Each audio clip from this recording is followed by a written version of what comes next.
क्योंकि न्यू दिल्ली से चंडीगढ़ तक का एरिया या चंडीगढ़ से न्यू दिल्ली तक का मतलब नॉर्दर्न रेलवे यही है दोनों तरफ से, और ये ईस्टर्न कोलकाता, बाकी सब में एक एक ही लिखा हुआ है, जहां कोई कंफ्यूजन नहीं है। इससे आपको समझ में आएगा कि कहां खतरा है, कहां एवरेज है, कौन सा सेफ जोन है। जहां 3-3 राइट लगा दिए समझो वो तो बहुत सेफ जोन है, ठीक है। अब बाकी एवरेज क्यों लिखा है मैं वो भी बताऊंगा। बच्चों आप देखो, ये 2019 में वैकेंसीज थी जो 1,03,769 बन रही थी। इस बार जो वैकेंसीज है वो 32,438 वैकेंसीज बन रही हैं। हमारी टाइपिंग मिस्टेक है, 32,438 वैकेंसीज हैं अगर इनको जोड़ोगे तो।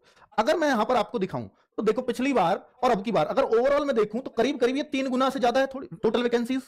तो यहां जो रेशियो होना चाहिए वो 3 गुना से थोड़ा ज्यादा होना चाहिए। तो मैं मानूंगा कि भाई हाँ पहले जैसी वैकेंसीज हैं इस जोन में, इस जोन को ज्यादा नहीं दी गई।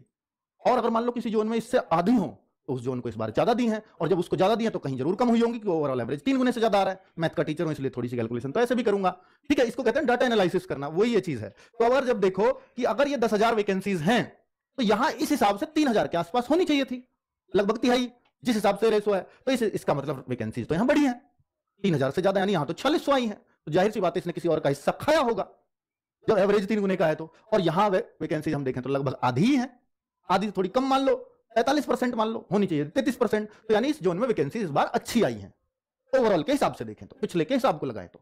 अब अगर हम देखें तो इसलिए मैंने इसको जोन